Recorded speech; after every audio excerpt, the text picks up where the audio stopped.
brutal truth about combat that Hollywood doesn't want you to know. You think you know war because you've watched Saving Private Ryan. You think you understand battle because you've seen Braveheart. You're wrong. Dead wrong. And if you'd been dropped into any real historical battle, you wouldn't have survived the first 30 seconds. Not because you lack courage. Because Hollywood has been lying to you your entire life. Every single war movie you've ever loved is built on a foundation of complete nonsense. Those epic sword fights never happened. Those perfectly coordinated charges, military suicide, those dramatic one-on-one duels while chaos swirls around them. Pure fantasy designed to sell tickets and make you feel good about violence. Today, we're ripping apart every war movie myth you've ever believed. We're diving deep into the real tactics, the genuine chaos, and the psychological horror that directors refuse to show because it would empty theaters faster than a fire alarm. By the time we're done here, you'll never watch another battle scene without cringing at how wrong they get it. But first, let me hit you with something that's going to shatter your entire worldview. That heroic warrior charging across an open field with his sword raised high. He's not brave. He's dead. He just doesn't know it yet. Real warfare was nothing like the movies. It was messier, more terrifying, and infinitely more boring than any director has ever dared to show you. The truth is so different from what you've been fed that it's going to fundamentally change how you see every piece of military entertainment ever created. Here's what we're covering today. First, I'm going to destroy every formation fighting scene you've ever seen by showing you how soldiers actually organize themselves for survival, not spectacle. Then, we'll explore the shocking psychological realities of combat that would make your favorite action heroes curl up in a corner and cry for their mothers. Finally, we'll dive into the medieval combat techniques that were so brutal and practical, they'd get your movie banned in every country on Earth. But wait until you hear about the weapon that actually dominated battlefields. Spoiler alert, it wasn't swords. Let's start with the biggest lie Hollywood has ever sold you. Formation fighting. You know those scenes where two armies crash into each other like football teams? Where individual warriors break off into choreographed duels while maintaining perfect hair and spotless armor. Complete garbage. Every single frame of it. Real formation fighting looked nothing like that Hollywood spectacle.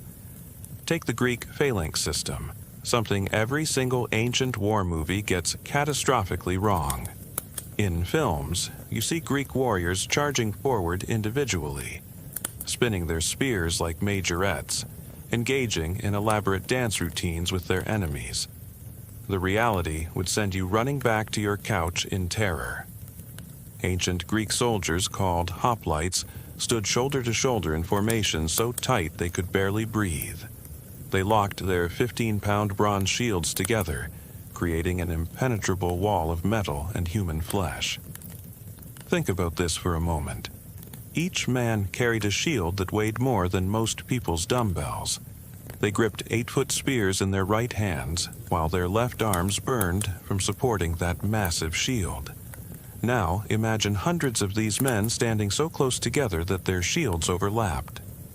The first few ranks projected their spears forward, creating what ancient sources called a forest of bronze points that no enemy could penetrate. This wasn't about individual heroics or fancy footwork. This was about discipline, coordination, and the collective strength of men who knew that breaking formation meant death for everyone. When two phalanxes met, it became essentially a massive pushing contest called the othismos. The men in the back rows would literally push forward with their shields against the backs of the men in front, creating tremendous forward pressure. Imagine being in the front rank, unable to see much through your bronze helmet, deafened by the noise, your shield arm screaming in pain, your legs shaking from exhaustion and pure terror. But here's what would shock modern audiences the most. Most battles weren't actually decided by this pushing match.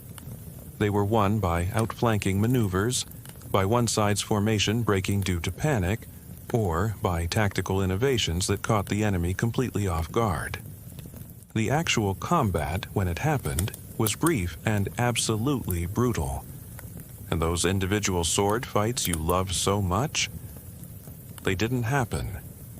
If a hoplite broke formation to engage in single combat, he was immediately surrounded and killed by multiple enemies. Formation fighting was about survival, not glory. Stay together or die alone. Medieval warfare presents an even more devastating example of Hollywood's complete ignorance about military reality. Those scenes where knights charge across the fields with swords drawn, engaging in elaborate tournament-style duels.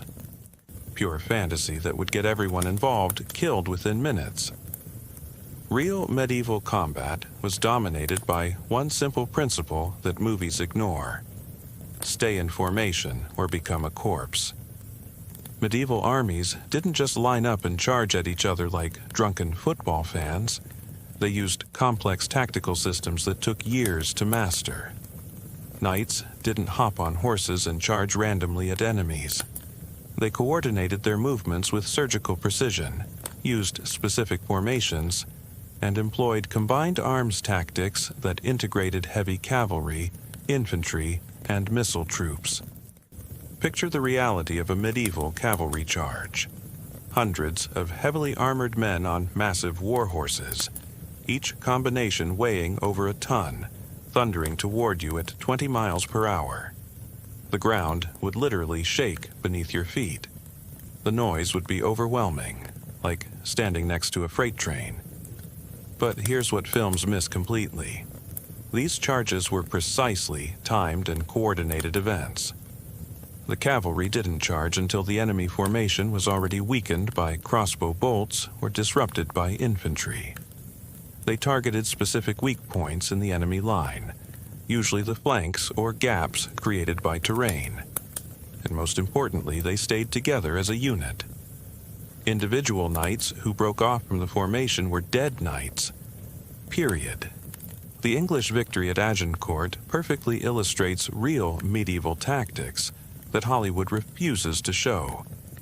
English longbowmen didn't just stand in a line and shoot arrows randomly like some medieval firing squad. They used coordinated volleys timed to the second, targeted specific enemy formations, and worked in conjunction with men-at-arms who protected them from cavalry charges. The stake system used at Agincourt reveals the practical, unglamorous nature of real medieval warfare. English soldiers planted thousands of sharpened wooden stakes in the ground to create barriers against French cavalry. This wasn't heroic, it wasn't dramatic, it was practical field engineering that won battles through preparation and intelligence, not individual combat skill. But here's where it gets really interesting, and where Hollywood's lies become truly dangerous to your understanding of history. The majority of medieval battles weren't decided by heroic combat at all.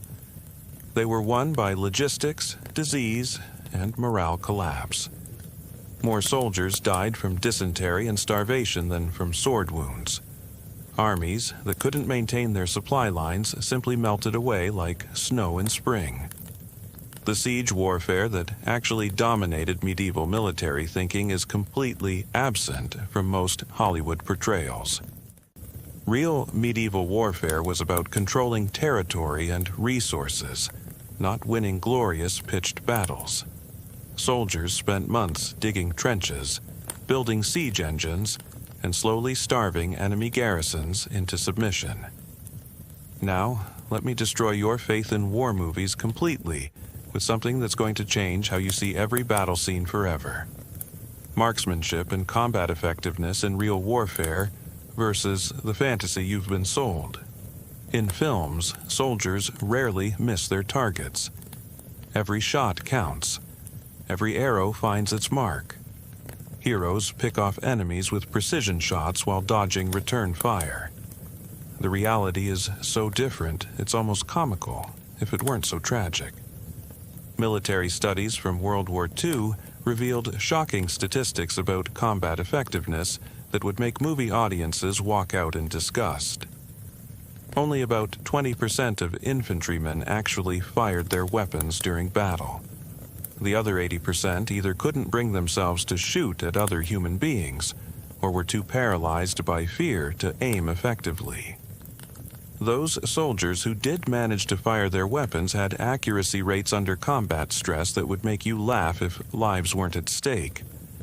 Most shots were fired blindly toward general enemy positions rather than at specific targets. The idea that individual soldiers throughout history were picking off enemies with precision shots is complete nonsense. Think about what this means for historical warfare. Ancient archers, despite years of training, had accuracy rates that modern audiences would find pathetic. Medieval crossbowmen could barely hit human-sized targets beyond 100 yards. The famous English longbowmen at battles like Crécy and Poitiers won through volume of fire, not individual marksmanship. But the psychological barriers to combat are something Hollywood consistently ignores because they're not cinematic.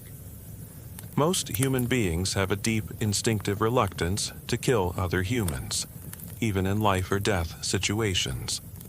Military training throughout history has been specifically designed to overcome this natural reluctance, but it's never been completely successful.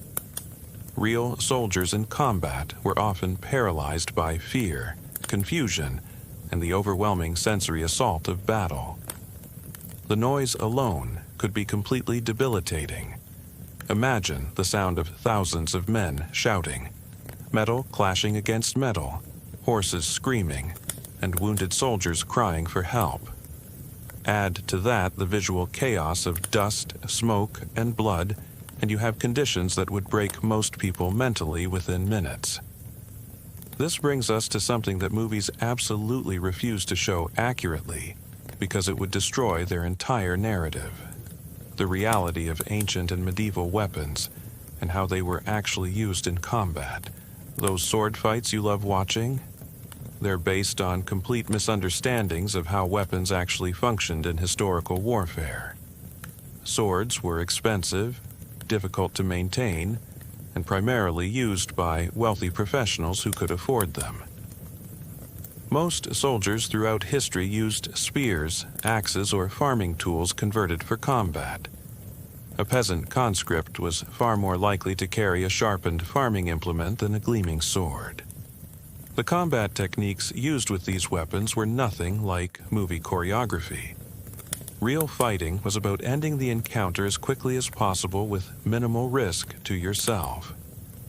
There were no elaborate spinning moves, no dramatic exchanges of blows, no honorable dueling techniques. Fighters used simple, direct methods designed to disable opponents efficiently and permanently. Medieval combat manuals that survive today show techniques that would bore movie audiences to tears because they're so practical and unglamorous. Grab your opponent's weapon hand, trip them, strike with the pommel of your sword to the head. Half-swording, where you grip the blade of your sword and use it like a short spear to thrust between armor plates. These weren't honorable dueling techniques.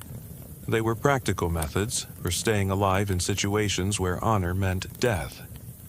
The armor worn by medieval soldiers presents another area where Hollywood gets everything catastrophically wrong. Full-plate armor was incredibly expensive and only worn by the wealthy elite. Most soldiers wore simple padded garments called gambesons, maybe with a few metal plates sewn on for protection. This armor was designed for specific types of combat and had serious limitations that movies completely ignore. Plate armor was nearly impervious to cutting weapons, but extremely vulnerable to blunt trauma and piercing attacks designed to exploit weak points. Knights in full armor were actually quite mobile, contrary to popular belief, but they were also extremely vulnerable if knocked down or separated from their support units. The reality of armored combat was far more technical and less dramatic than films suggest.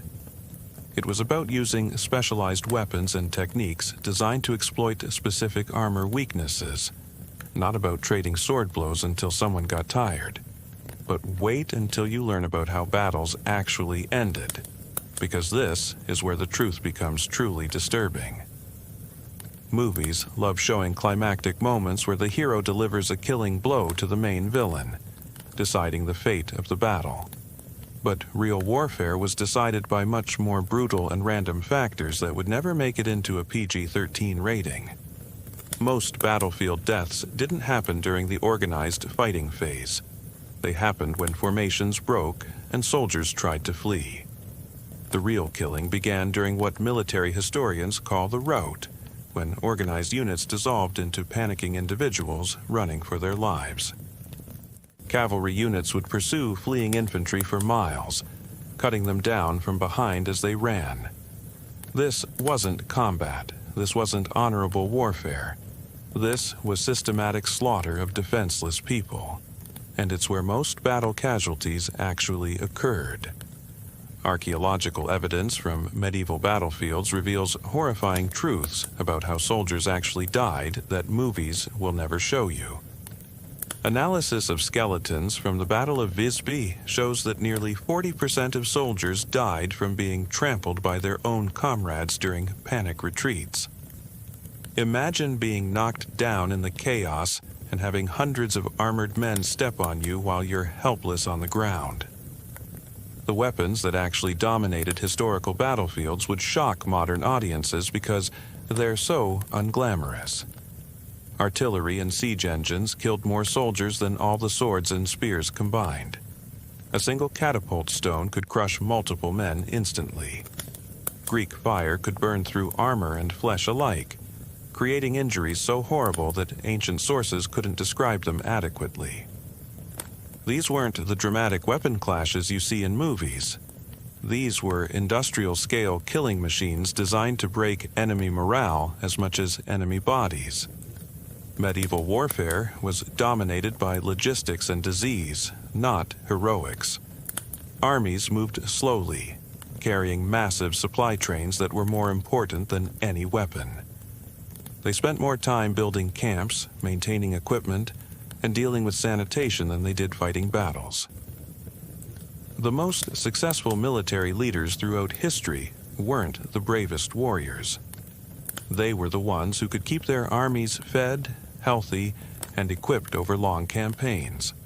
Logistics won wars, not individual combat skill. Disease killed more soldiers than enemy weapons throughout most of human history.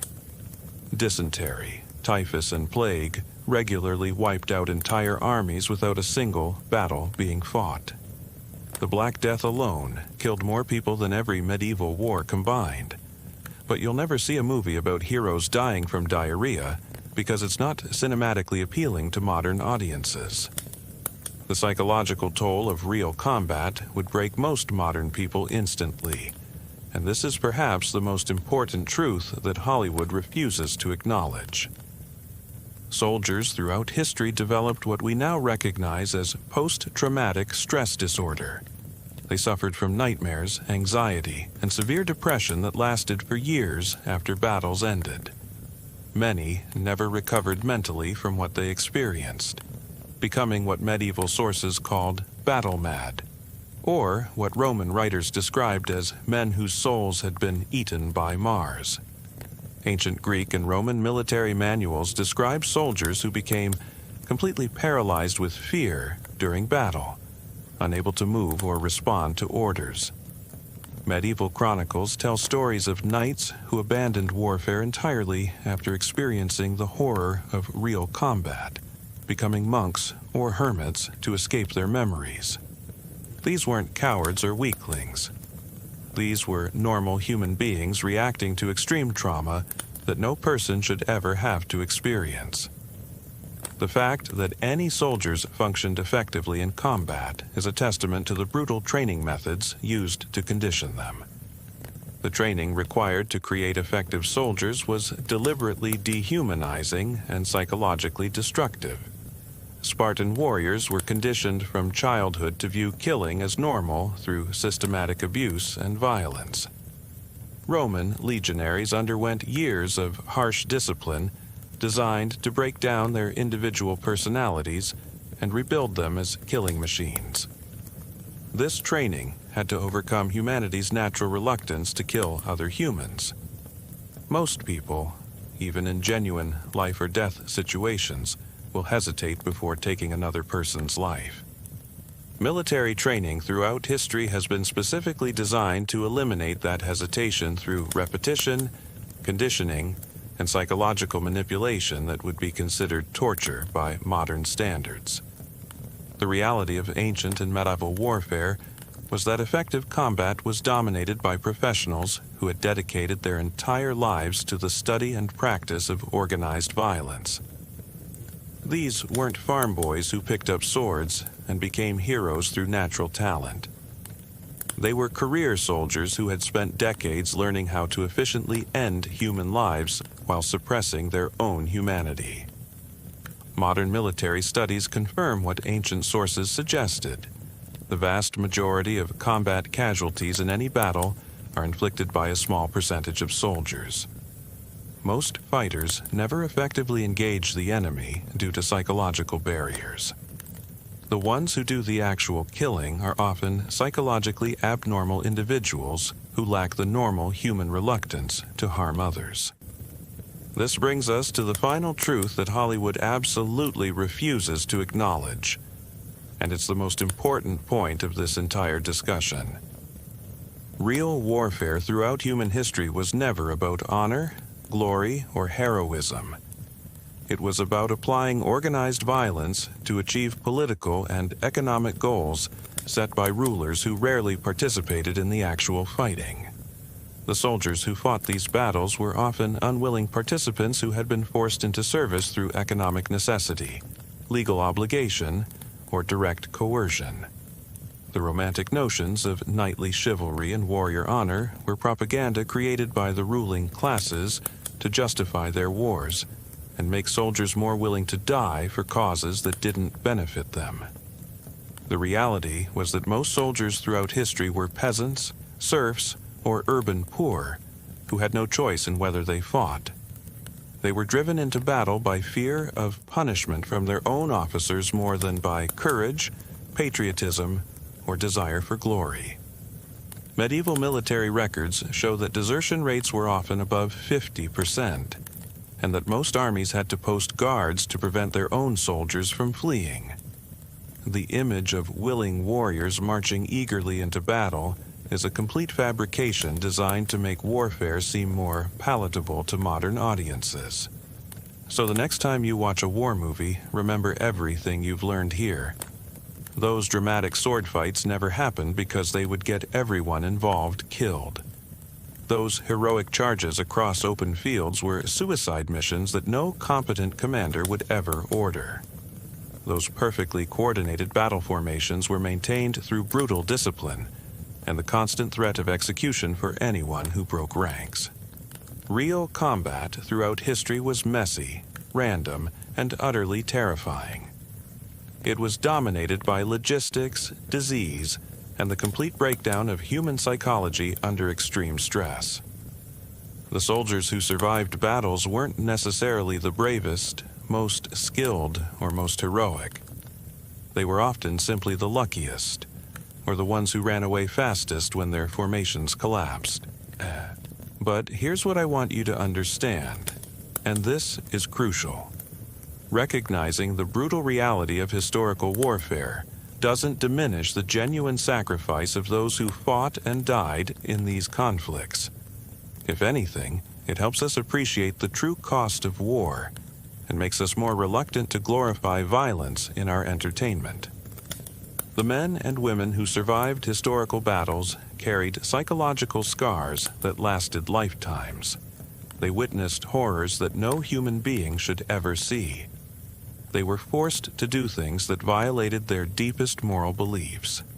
Many never fully recovered from what they experienced. Understanding this reality doesn't make them less heroic.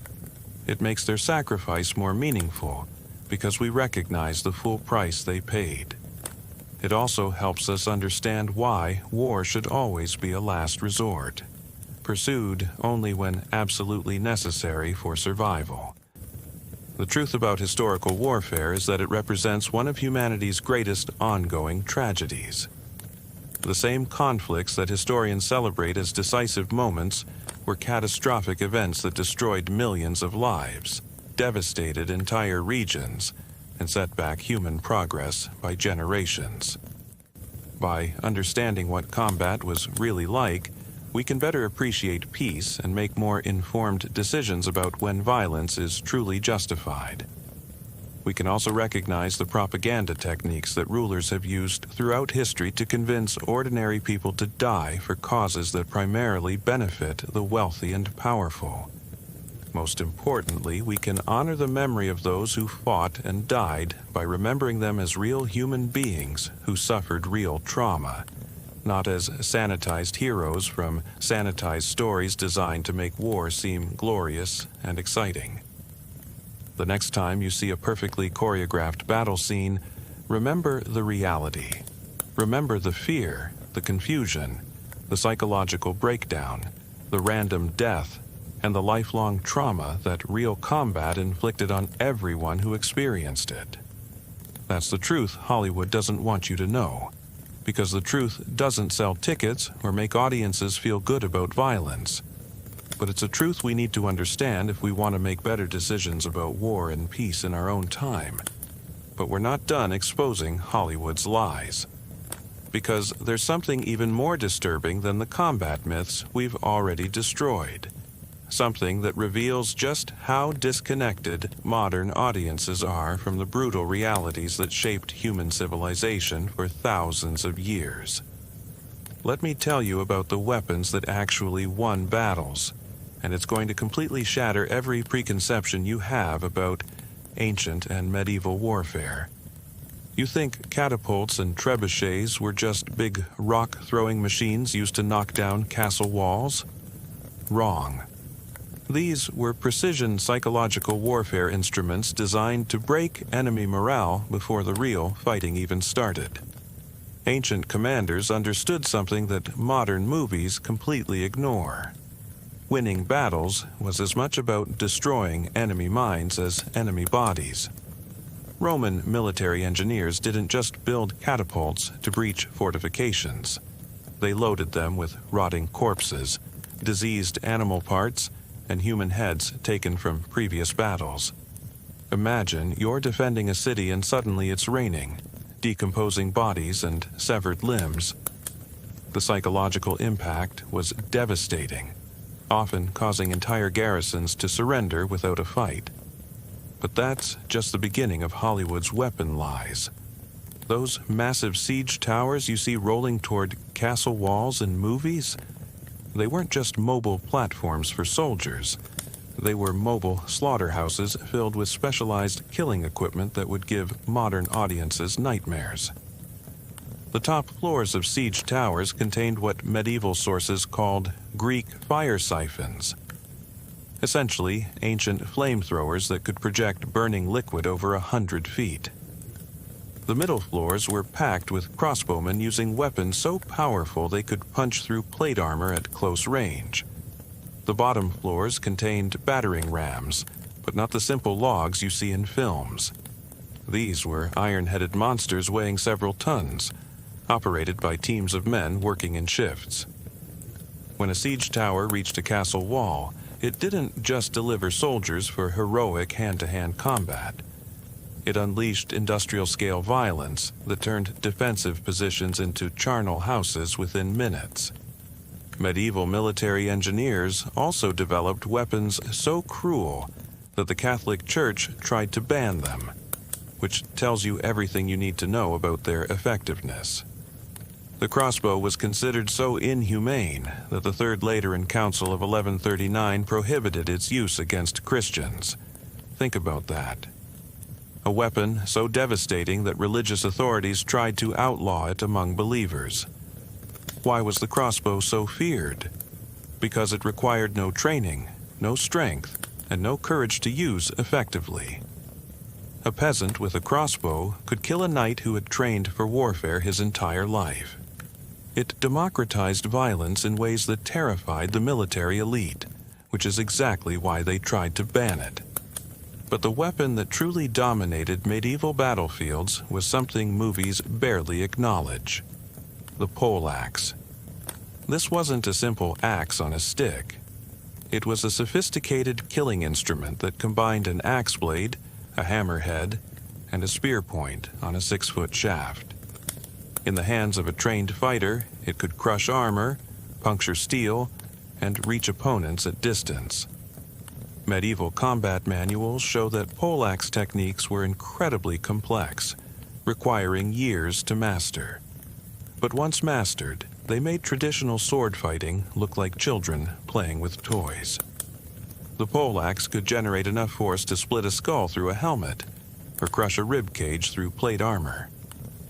And here's something that will completely destroy your image of medieval knights as honorable warriors. They preferred fighting on foot with poleaxes because it was more effective than mounted combat with swords.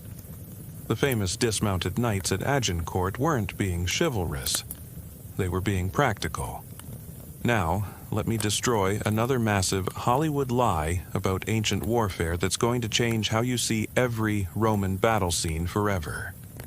You think Roman legionaries won battles through superior discipline and training? That's only half the truth. The other half involves systematic brutality that modern audiences couldn't stomach. Roman military engineering included specialized siege equipment designed specifically for mass execution. The ballista wasn't just a large crossbow for knocking down walls. It was a precision killing machine that could impale multiple enemies with a single shot. Roman engineers calculated trajectory and penetration power to maximize casualties, not just structural damage. But the most terrifying Roman weapon wasn't mechanical. It was administrative. Roman armies carried with them detailed execution protocols for different types of enemies. Captured soldiers might be crucified, but civilian populations faced different horrors based on their level of resistance. The Roman practice of decimation reveals the true nature of ancient military discipline. When a unit showed cowardice in battle, every 10th soldier would be beaten to death by his comrades. Not by officers, not by enemies, by their own brothers in arms, using clubs and stones. This wasn't justice. This wasn't maintaining order. This was systematic psychological conditioning designed to make soldiers more afraid of their own commanders than of enemy weapons. And it worked. Roman legions became the most effective killing machines in ancient history because they feared retreat more than death. But Roman cruelty pales in comparison to what ancient siege warfare actually looked like when cities finally fell. And this is where Hollywood's sanitized version of warfare becomes truly insulting to historical reality. When ancient cities were captured after long sieges, the attacking armies didn't just occupy them peacefully. They engaged in organized mass violence that historians call sacking. But that clinical term doesn't capture the reality of what happened to civilian populations. Ancient military law recognized something called the right of storm, which meant that soldiers who captured a city by force could do whatever they wanted to its inhabitants for a specified period, usually 3 days. This wasn't random violence. This was legally sanctioned mass murder, rape, and enslavement conducted by organized military units. Archaeological evidence from sites like Carthage and Jerusalem reveals the systematic nature of this violence. Mass graves contain skeletons showing evidence of torture, mutilation, and deliberate prolonging of death. These weren't casualties of battle. These were civilian populations subjected to organized atrocities that continued for days after fighting ended. Roman historical sources describe these events matter-of-factly as normal consequences of successful siege warfare. Modern movies can't show this reality because it would reveal warfare as the systematic destruction of human civilization, not the heroic adventure story audiences expect. And speaking of things movies can't show, let me tell you about the daily reality of life in ancient and medieval armies, because this will completely destroy any romantic notions you have about military service in historical periods. Medieval armies weren't bands of brothers marching heroically toward glorious battle. They were mobile disasters that destroyed everything in their path, including their own soldiers. Disease killed far more warriors than enemy weapons throughout most of human history. Medieval military camps were breeding grounds for cholera, dysentery, typhus, and plague. Soldiers lived in conditions of unimaginable filth, eating spoiled food, drinking contaminated water, and sleeping in their own waste. Medical knowledge was so primitive that minor wounds routinely became fatal infections. A small cut from rusty mail could lead to death within days from blood poisoning. Broken bones healed incorrectly, leaving soldiers permanently disabled. Dental problems caused constant agony that could only be relieved by having teeth smashed out with hammers. But physical suffering was nothing compared to the psychological torture of medieval military service. Soldiers were routinely flogged for minor infractions. Desertion was punished by hanging, burning, or being torn apart by horses. Officers maintained discipline through systematic brutalization that broke down individual personality and rebuilt it around unquestioning obedience. Medieval military records show that suicide rates among soldiers were extraordinarily high, though this was rarely recorded officially. Many warriors deliberately sought death in battle rather than continuing to endure the psychological trauma of military life. And here's something that will shatter every movie stereotype about medieval warfare. Most battles ended with the losing army's complete annihilation, not through combat, but through systematic execution of prisoners. Medieval military law didn't recognize prisoner rights the way modern warfare does. Captured soldiers were usually killed immediately unless they had significant ransom value. This wasn't cruelty for its own sake. It was practical logistics. Medieval armies couldn't feed, guard, or transport large numbers of prisoners. The famous battles celebrated in movies and literature typically ended with thousands of helpless men being systematically murdered after surrendering. The Battle of Agincourt, romanticized in Shakespeare and countless films, concluded with English soldiers executing French prisoners by the hundreds, not in combat after capture, while they were defenseless. This reality completely destroys the Hollywood narrative of honorable warfare between noble opponents. Medieval battle was systematic mass murder conducted by organized killing units, followed by the deliberate extermination of survivors. But wait until you learn about the economic realities that drove most medieval warfare, because this reveals the biggest lie Hollywood has ever told about historical conflict. Medieval wars weren't fought for honor, glory, or noble causes. They were economic enterprises designed to generate profit through systematic theft and enslavement. Medieval armies were essentially mobile criminal organizations with legal protection. The primary goal of most medieval military campaigns was capturing wealth, not controlling territory. Armies would march into enemy regions, steal everything of value, burn what they couldn't carry, and sell civilian populations into slavery. This practice was called chevauchée by the French and riding by the English. But these pleasant terms masked systematic economic destruction. Medieval military accounting records show that successful commanders were expected to generate profit margins of several 100% on their military investments. Soldiers weren't paid wages like modern armies. They were given shares of stolen goods, captured slaves, and ransom payments for noble prisoners. This economic model explains why medieval warfare was so brutally efficient. Every civilian killed meant one less mouth to feed during the return march. Every building burned was one less resource available to enemy armies. Every crop destroyed was economic damage that would take years to repair. Medieval military manuals contain detailed instructions for maximizing the economic value of military campaigns through systematic destruction of civilian infrastructure. These weren't side effects of warfare. They were the primary objectives.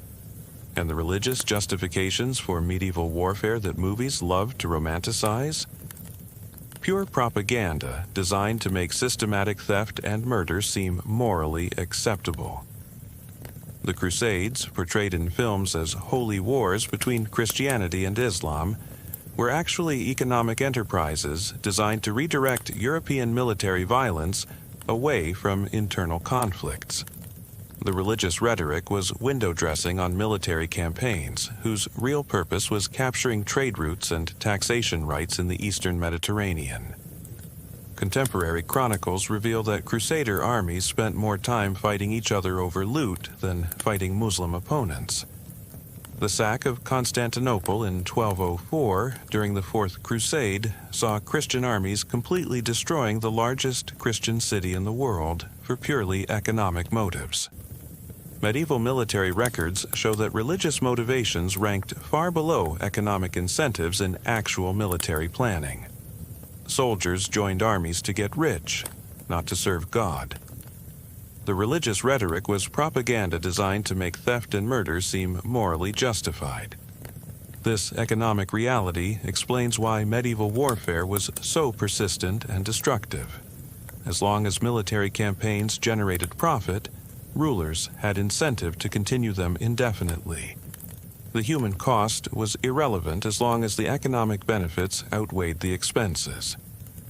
But the most disturbing truth about historical warfare is something that modern audiences can barely comprehend, and it reveals why Hollywood's sanitized version is so dangerous to our understanding of human nature. Throughout most of human history, organized violence was the normal state of human society. Peace was the exception, not the rule. Children grew up expecting to participate in warfare as soldiers or victims. Entire cultures organized themselves around the systematic practice of killing other humans. Ancient and medieval societies didn't see warfare as a necessary evil to be avoided. They saw it as the natural expression of a human dominance and the primary means of social advancement. Young men who didn't participate in warfare were considered failures. Communities that couldn't defend themselves through violence were eliminated. This normalization of violence created psychological conditioning that modern people can't understand.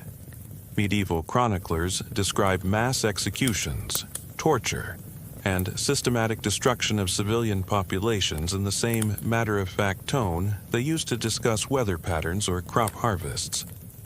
The idea that human life has inherent value regardless of tribal affiliation is a recent historical development that didn't exist in most ancient and medieval cultures. Enemy populations weren't considered fully human. Their suffering was irrelevant. Their destruction was entertainment. Medieval military tournaments weren't sporting events. They were practice sessions for systematic murder, conducted in front of cheering crowds who enjoyed watching human beings maim and kill each other. These events regularly resulted in permanent disability and death, which spectators considered part of the entertainment value. This cultural acceptance of violence extended to all levels of medieval society. Public executions were major social events attended by entire communities. Torture was considered a legitimate form of entertainment. Children were routinely exposed to graphic violence as part of their normal education. The psychological conditioning required to function in such societies created human beings who were fundamentally different from modern people.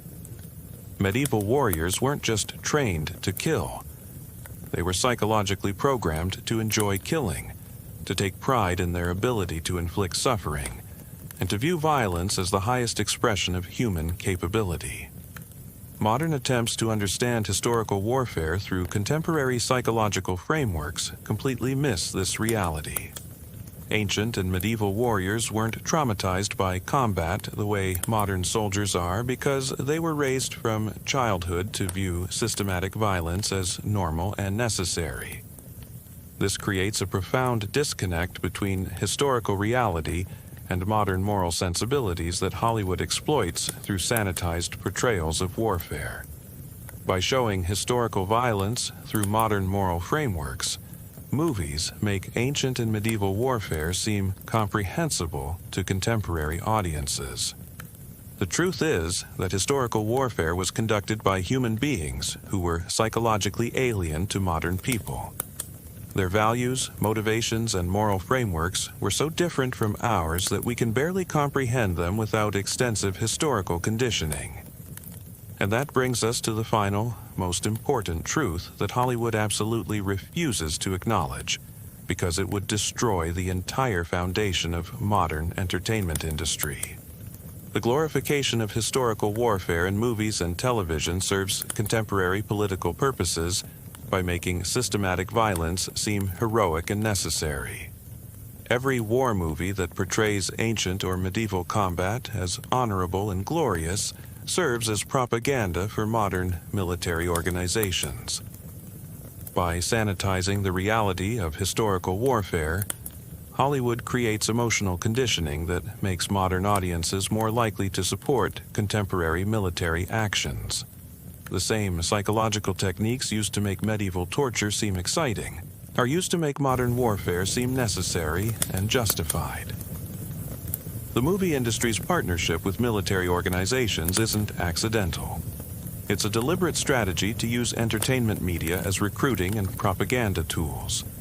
The Department of Defense provides equipment, locations, and technical expertise to filmmakers in exchange for script approval rights that ensure positive portrayals of military organizations. This propaganda function explains why movies consistently portray warfare as conflicts between clearly defined good and evil forces, rather than as the systematic economic exploitation that most historical warfare actually represented.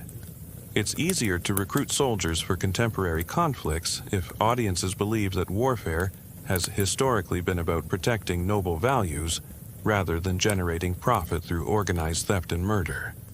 The psychological conditioning created by sanitized war movies serves the same function as medieval military training, breaking down individual moral resistance to participating in systematic violence. The difference is that modern conditioning happens through entertainment rather than through direct brutalization.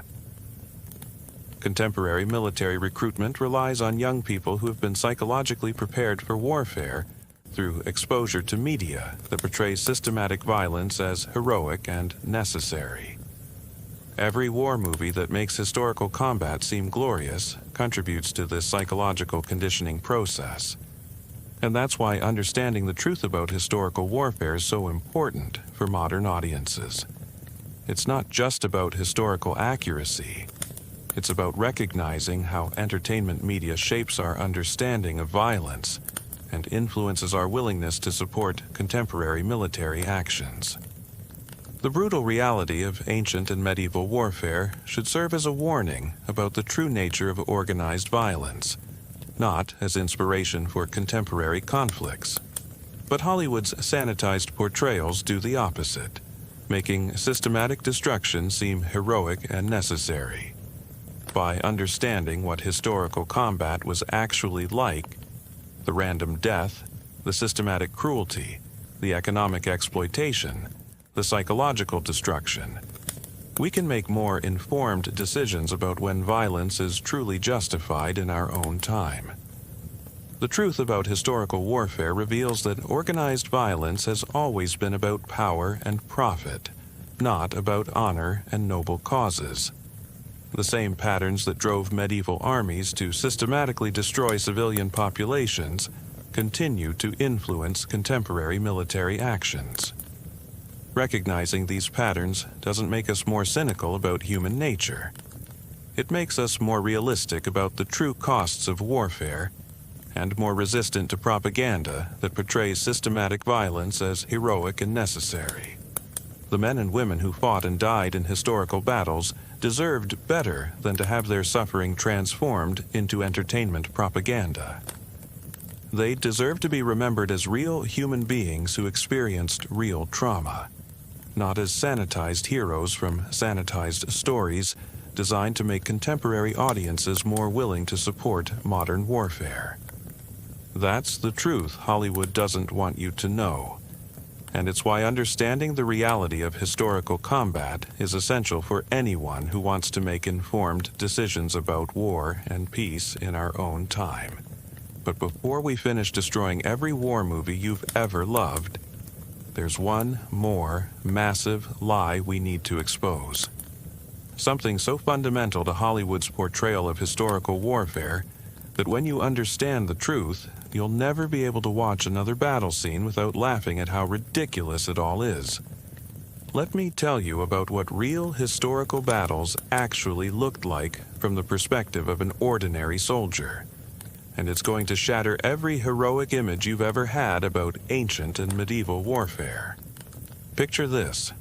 You're a peasant conscript in a medieval army, dragged away from your farm because your lord decided he wanted his neighbor's land. You've never held a weapon more dangerous than a farming tool. You've never been more than 10 miles from the village where you were born.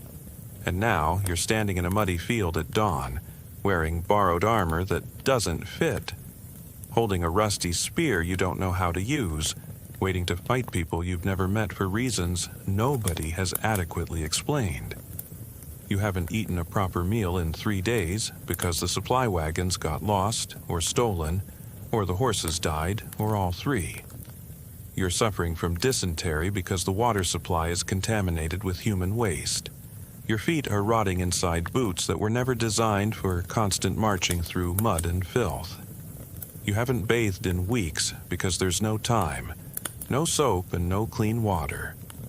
The man next to you is crying because he knows he's going to die today.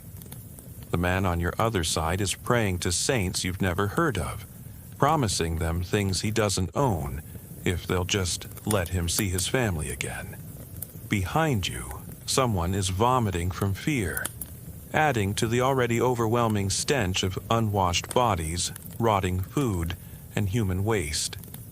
Your commander, a nobleman who's never missed a meal in his life, rides up on his expensive horse wearing armor that costs more than your entire village produces in a year.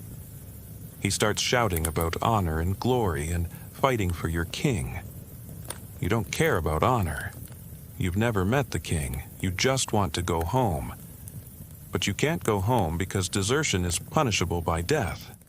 The men behind you aren't there to fight the enemy. They're there to kill anyone who tries to run away. You're not fighting for glory. You're fighting because the alternative is being executed by your own side. The enemy army appears across the field, and they look exactly like you. Terrified peasants in ill-fitting armor, carrying weapons they barely know how to use, led by nobles who will retreat to safety the moment things go badly. The battle begins not with heroic charges or dramatic trumpet calls, but with everyone standing around for hours while commanders argue about who should attack first. You're getting hungrier, thirstier, and more frightened by the minute. Some men fall asleep standing up. Others collapse from exhaustion or disease. When the fighting finally starts, it's nothing like the movies. There's no coordination, no strategy visible to ordinary soldiers, no sense of what's happening beyond the few feet immediately around you. You can't see the overall battle. You can't tell who's winning. You can't even tell which direction you're supposed to be facing half the time. The noise is overwhelming. Men screaming, metal clashing, horses dying, officers shouting contradictory orders. You can't hear yourself think. You can't communicate with anyone around you. You just follow the crowd and hope you're moving in the right direction. The actual combat lasts maybe 15 minutes, though it feels like hours. Most of that time you're not fighting anyone. You're just pushing forward with the crowd, trying not to trip over dead bodies or slip in the mud that's now mixed with blood and other fluids you don't want to identify. When you do encounter an enemy, it's not a heroic duel. It's a terrified stranger trying to kill you with a farm tool while you try to kill him first. There's no skill involved, no technique, no honor. You both flail at each other desperately until one of you gets lucky or falls down. If you're lucky enough to survive the actual fighting, you're not safe yet. Most casualties happen during the retreat, when formations break down and everyone runs for their lives. You could survive the battle and still get trampled to death by your own comrades, or caught by enemy cavalry and cut down while defenseless. If your side wins, you don't get to celebrate. You get to spend the next several hours walking among the wounded and dying, finishing off enemy soldiers who are still alive, and stripping valuable items from corpses. This isn't heroic. This is scavenging among the dead, looking for anything that might make your miserable existence slightly less miserable. If your side loses, your best hope is to escape into the countryside and somehow make it home without being caught by enemy patrols, local bandits, or your own army's punishment squads. Many soldiers never make it home from battles they survived. This was the reality of historical warfare for ordinary soldiers. No glory, no honor, no heroic moments. Just terror, confusion, suffering, and death, experienced by people who never wanted to be there in the first place. But even this description doesn't capture the full horror of what medieval armies did to civilian populations. And this is where Hollywood's lies become truly offensive to historical memory. Medieval military campaigns weren't just about battles between armies. They were systematic campaigns of terror designed to break enemy morale by destroying everything that made normal life possible. The technical term for this strategy was chevaucher, but that pleasant French word masks one of the most brutal practices in human history. Medieval armies would march through enemy territory, systematically destroying everything of economic or military value while terrorizing civilian populations into submission. This wasn't random violence or undisciplined troops getting out of control. This was organized, systematic destruction carried out according to detailed military manuals that specified exactly how to maximize economic damage and psychological impact. Medieval armies carried specialists whose only job was efficiently destroying agricultural infrastructure. They knew exactly how to poison wells so they couldn't be used for years. They knew how to burn crops so the soil would be infertile for multiple growing seasons. They knew how to kill livestock in ways that would spread disease to surviving animals. The goal wasn't just to deny resources to enemy armies. It was to create long-term economic devastation that would prevent regions from recovering for decades. Medieval military commanders understood that destroying a region's agricultural capacity was more effective than winning battles, because it made it impossible for enemies to raise new armies or pay for mercenaries. But the systematic destruction of economic infrastructure was only part of the strategy. Medieval armies also engaged in deliberate terrorism against civilian populations, using methods so cruel that modern audiences couldn't psychologically process them. Medieval military manuals contain detailed instructions for using civilian populations as psychological weapons against enemy armies. Captured civilians would be tortured in view of defending soldiers, not to extract information, but to break enemy morale. Children would be killed in front of their parents to terrorize entire communities into submission. These weren't war crimes in the modern sense because medieval military law didn't recognize civilian immunity. Non-combatants were considered legitimate targets if their destruction served military purposes. The systematic torture and murder of civilian populations was standard military practice, not exceptional cruelty. Medieval chronicles describe these practices matter-of-factly as normal parts of military campaigns. The burning of villages, the mass execution of civilian populations, the systematic rape of women and children. All of this was considered routine military activity, no more remarkable than setting up camps or maintaining equipment. Archaeological evidence confirms the systematic nature of this violence. Medieval sites throughout Europe show evidence of deliberate destruction that went far beyond what would be necessary for military purposes. Buildings were burned with their inhabitants still inside.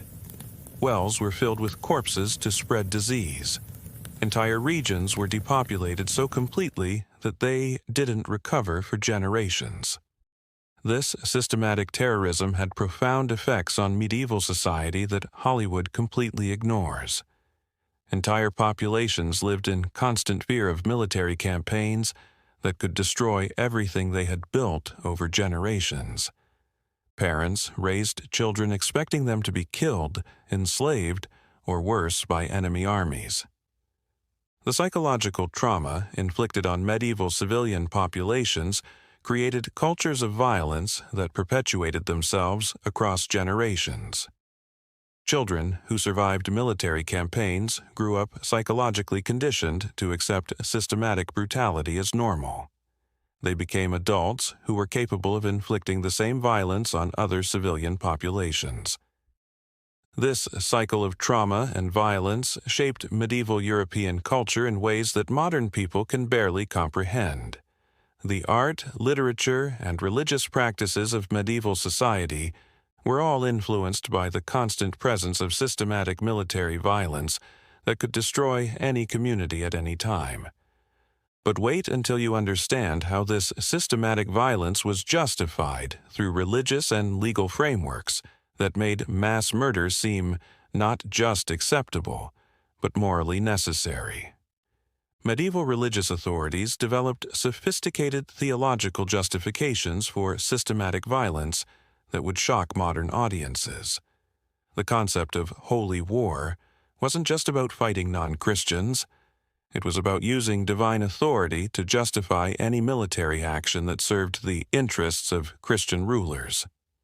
Medieval legal systems created frameworks that made systematic violence against enemy populations not just legal, but morally required. The concept of just war was expanded to justify almost any military action that could be presented as defending Christian civilization against external threats.